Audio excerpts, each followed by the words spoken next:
Listeners, कैसे हैं आप सभी लोग। Once again welcome back to my YouTube channel learn together and grow together. Today I am going to talk about a very basic and simple concept, and I believe you people are aware about this topic. If not, then it is going to give you some idea. And today topic is very interesting. So थोड़ा सा हम बात करने जा रहे हैं GDP के बारे में। तो जीडीपी क्या होती है ये आप सब लोगों को पता ही है, जिसे हम बोलते हैं ग्रॉस डोमेस्टिक प्रोडक्ट। जीडीपी क्यों ज़रूरी है, आइए थोड़ा सा इसको जानते हैं। किसी भी कंट्री के अंदर पूरे एक पर्टिकुलर समय में या कोई फाइनेंशियल ईयर में, क्वार्टरली भी बोल सकते हैं या ईयरली भी बोल सकते हैं, उस फाइनेंशियल ईयर में आपकी कितनी प्रोडक्ट और सर्विसेज की जो मॉनेटरी वैल्यू होती है, जो इकोनॉमिक वैल्यू होती है, वो जीडीपी कहलाती है। और वो क्यों ज़रूरी है? ऑब्वियस सी बात है, ये ज़रूरी है हमारे लिविंग ऑफ स्टैंडर्ड को लेके, किस तरीके की लाइफ हम चाहते हैं। किसी भी कंट्री में वहाँ की जो पॉपुलेशन है, वहाँ की जो जनता है, उनका लिविंग ऑफ स्टैंडर्ड तभी बढ़ सकता है जब कहीं ना कहीं जीडीपी अच्छे ग्रोथ पे होगी। और अक्सर हम लोग न्यूज़ के माध्यम से और अदर भी जितने भी प्लेटफॉर्म्स हैं, चैनल से हम सुनते रहते हैं कि जीडीपी बहुत इंपॉर्टेंट है और जीडीपी के बारे में बहुत बातें होती हैं। तो आइए थोड़ा समझने की कोशिश करते हैं कुछ बेसिक आइडिया से, जो मेरा जो अपनी अंडरस्टैंडिंग है। हो सकता है मैं थोड़ा यहाँ गलत भी हो सकता हूँ, बट जो मैंने समझा है अभी तक उसके हिसाब से मैं आपको कुछ चीज़ें शेयर करने जा रहा हूँ।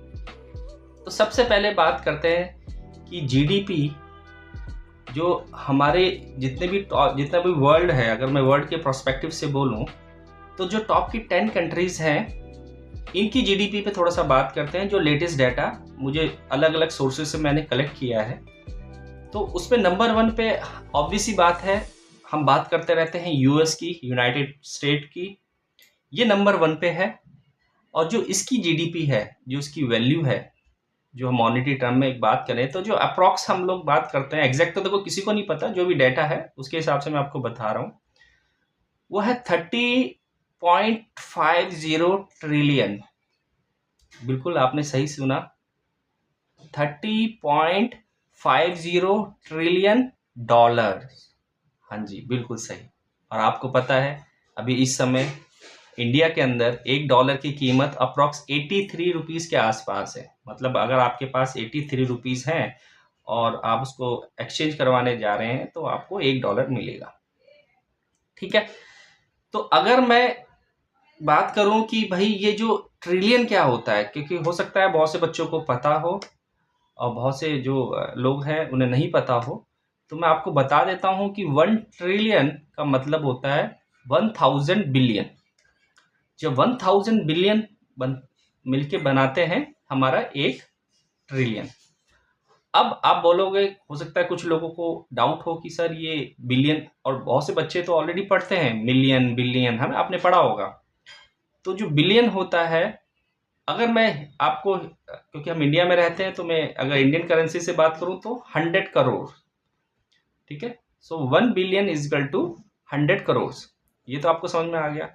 अब 100 करोड़ को अगर हम डॉलर में कन्वर्ट करें, क्योंकि मैं 1 billion is equal to 100 crore, so 1 billion dollar कितना हो गया आपका? 100 है ना, करोड़ डॉलर। तो अगर मैं 100 करोड़ को मल्टीप्लाई करूं 83 से, चलो 83 पॉइंट कुछ है, मैं 83 से मल्टीप्लाई करता हूं तो ये आता है 8300 करोड़। तो इन अ सिंपल वे अगर हम कैलकुलेशन करें कि 1 बिलियन होता है 8300 करोड़ रुपया, 8300 करोड़। ठीक है, इतना हम लोगों को समझ में आ गया है। अब आप देखिए, मैंने अभी कितना जीडीपी बताया यूएसए का? 30.50 समथिंग ट्रिलियन डॉलर्स। तो मतलब कि 8300 करोड़ को हम कितने से मल्टीप्लाई करेंगे, आप बताइए? क्योंकि 1 बिलियन तो हमारा कितना है, सॉरी 1 ट्रिलियन हमारा है 1000 बिलियन, सो 1000 इंटू 30, ठीक है, तो 30,000 से हम जब मल्टीप्लाई करेंगे तब जाके हमारी यूएसए की टोटल हमें एक आइडिया रहेगा कि इतने 1000 करोड़ रुपया का उनकी जीडीपी है। तो ये कैलकुलेशन है, आप आराम से कीजिएगा, आपको थोड़ा आइडिया लग जाएगा। ठीक है, अब आ जाइए, बात करेंगे नंबर 2 पे कौन है। नंबर 2 पे है हमारा जो जीडीपी में चाइना। चाइना की जो अगर हम बात करें जीडीपी की, वो है 19.23 करोड़, मतलब कि 19,000 अगर हम बात करें बिलियंस की, ठीक है, तो 19.23 का मतलब हो गया 19,000 बिलियंस, और मैंने बताया कि 1 बिलियन हमारा कितना होता है, 8,300 करोड़। ठीक है, ये हमारे सेकंड नंबर पे चाइना आ गया 19.23। थर्ड नंबर पे अगर हम बात करें तो है जर्मनी। जर्मनी भी जीडीपी में नंबर 3 पे है, और इसकी जो है 4.74 ट्रिलियन, मतलब 4,000 बिलियन डॉलर के आसपास इसकी जीडीपी है। और अभी फिर मैं एक बार दोबारा रिपीट कर रहा हूँ, 1 बिलियन डॉलर आपको बताया है 8,300 करोड़ के आसपास। ठीक है, अब जर्मनी के बाद हमारा जो भारत है, one of the biggest GDP country in the world, 4th number पे आता है।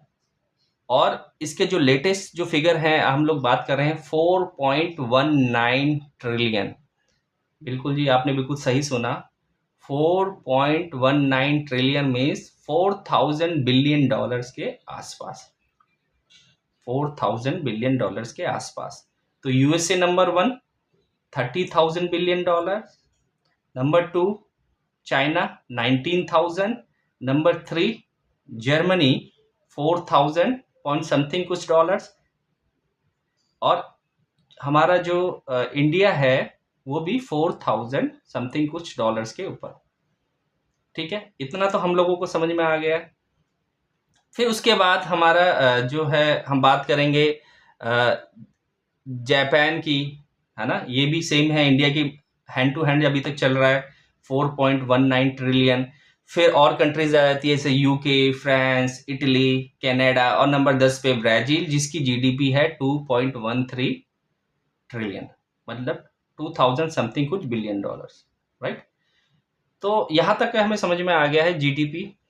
अब जो हम नेक्स्ट बात करने जा रहे हैं, देखिए अब आप बोलेंगे कि सर जीडीपी तो अच्छी है, 4th नंबर पे आ रहे हैं, बट यहाँ पे थोड़ा सा हम देखते हैं कि लोगों के पास थोड़ा सा दिक्कत है, इतना पैसा नहीं है, लिविंग ऑफ स्टैंडर्ड उतने अच्छे नहीं है जितने यूएसए, जर्मनी, कनाडा, इटली, ऐसी जो डेवलप्ड कंट्री हैं, यूरोपियन कंट्रीज है, इनके तो लिविंग स्टैंडर्ड्स हम देखते रहते हैं, सब बहुत मजे में रहते हैं ये लोग। देखिए, बड़ा सिंपल सा लॉजिक है, मैं आपको बताता हूँ। आपके सपोज करो, आप एक पूरी कंट्री को ना देख के एक घर से स्टार्ट करते हैं पहले। हमारे घर में अगर 10 लोग रहते हैं और पूरियां बनती हैं, सपोज करो प्रोडक्ट हो गई हमारी पूरियां, मैं ऐसे नॉर्मली बच्चों से जब बात करते हैं तो मैं इसी तरह से बच्चों को समझाता हूँ जिससे थोड़ा सा इजी हो जाए समझना, क्योंकि ये नंबर्स और फिगर्स बड़ा कॉम्प्लिकेटेड हो जाती है चीजें। तो घर में अगर 10 लोग हैं और 10 पूरियां बन रही हैं तो क्या होता है, आप बताइए। अगर वो पूरियां बनती हैं तो एक एक पूरी सबको मिली, ठीक है, एक एक पूरी सबको मिली क्योंकि 10 पूरियां थी। अगर वहीं पे 10 की जगह मैं बोलूं कि 5 लोग हैं, अब कितनी पूरियां बटी सबको, 2-2। तो पूरियां क्या है, आपका लिविंग ऑफ स्टैंडर्ड है, हो सकता है कुछ भी चीज हो, है ना, तो आपको 2-2 पूरियां बटी। और अगर वहीं पे आपके घर में खाने वाले सिर्फ 2 या 3 ही लोग हैं, अब आपकी जो कैपेसिटी है पूरी खाने की या 1 या 2 है, तो ऑब्वियस ही बात है, अगर 2 लोग हैं आपके घर में और पूरियां बन गई 10, तो आपके हिस्से में 5-5 पूरी आई। अब आप 2-2 खा सकते हो, 3 एक्स्ट्रा हो रही है, तो उस 3 को आप क्या करोगे, कहीं सोचोगे कि इसको कहीं और दे देते हैं, थोड़ा सा इससे भी कमाई हो जाए, है ना। तो गाइस आपको समझ में आ रहा होगा मैं क्या कहने की कोशिश कर रहा हूं, कि जो हमारी पॉपुलेशन है, अगर हम अपने टोटल जीडीपी को डिवाइड करें अपनी पॉपुलेशन से, तो वो निकलता है पर कैपिटा इनकम, मतलब हर किसी के हिस्से में कितनी पूरियां, मतलब कितना पैसा आ रहा है।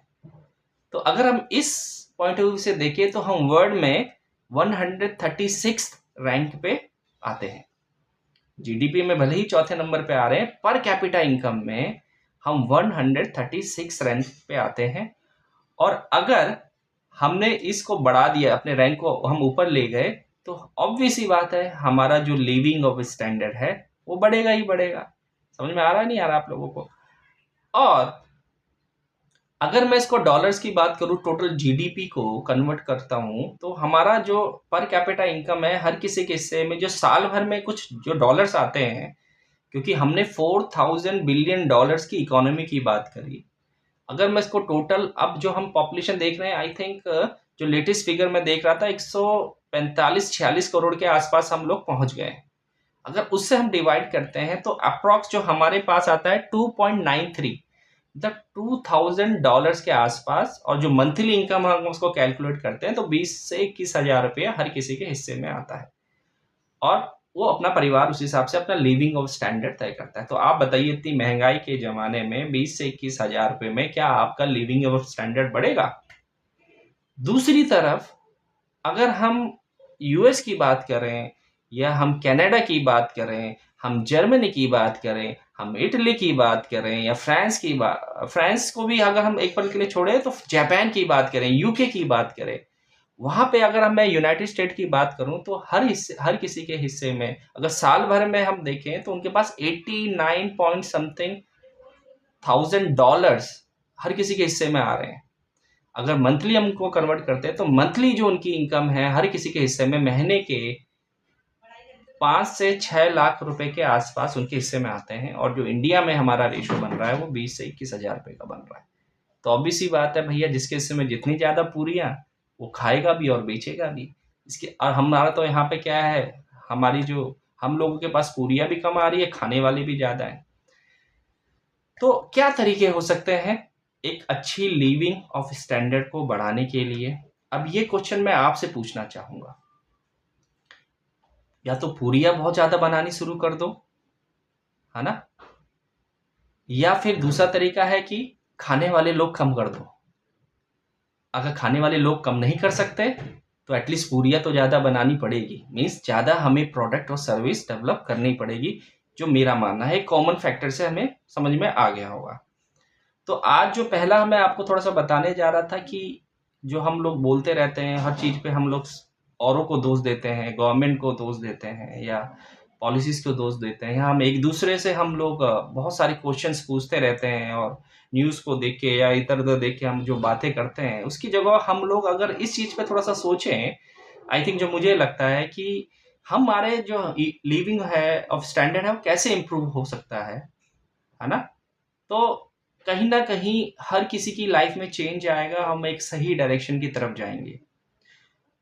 तो जीडीपी को लेके भी एक आई थिंक डिस्कशन होना चाहिए, एक कॉमन है, हम इसको एज इकोनॉमिक्स तरीके से ना देखें, हम एक जनरल अगर पॉइंट ऑफ व्यू से समझने की कोशिश करें कि ये समस्याएं हो क्यों रही हैं हमारे घर में, या हमारी सोसाइटी में, या हमारी, और क्योंकि भाई घर से तो हमारा सोसाइटी बनी, सोसाइटी से कंट्री बनी, तो इसको हम कैसे सोल्यूशन निकालें मिल बैठ के, अगर हम इस पे बात करें, ठीक है, तो कहीं ना कहीं हम देखेंगे हमारी जो घर की, जैसे हम घर में बैठते हैं, हमारे 5 लोग हैं, रादर देन हम प्रॉब्लम्स पे फोकस करने से अच्छा उसके सॉल्यूशन को थोड़ा सा ढूंढें, और कैसे देखें कि हम हर किसी की प्रोडक्टिविटी को बढ़ा सकें, कि हर कोई इंसान इसको कंट्रीब्यूट कर सके उस अपने घर को चलाने के लिए। और ये घर, ऐसे ही घर हमारा एक भारत है, तो कहीं ना कहीं देखिए हमारी लिविंग ऑफ स्टैंडर्ड बढ़ेगी। और उसके क्या फैक्टर्स हैं, क्यों यूएस आगे है इतना, क्यों उनके जीडीपी और उनके पर कैपिटा इनकम आगे है, क्यों चाइना की इतनी आगे है, क्यों जापान इतना आगे है, इस पे मैं बात करूंगा दूसरे वीडियो में, क्योंकि ये जो वीडियो है बड़ा हो गया है, लेंदी हो गया है, और आजकल की लाइफ है, फास्ट लाइफ है, हम इतना समय एक जगह पे नहीं दे पाते हैं। तो ऑब्वियस ही बात है, थोड़ा सा हम बेसिक्स को पहले समझने की मैं कोशिश करी, और जो मेन फैक्टर्स हैं कि हमारी जीडीपी में कौन कौन से फैक्टर्स हैं जो कंट्रीब्यूट कर रहे हैं, और क्या हम और अच्छा कर सकते हैं, और क्या लोग अच्छा कर रहे हैं और कंट्रीज कैसे आगे हमसे बढ़ रही है, उस पर भी हम बात करेंगे। And definitely we will learn together and we will grow together. So I will see you with some more useful learning. Till then, take care, enjoy, and keep moving and keep growing. Bye.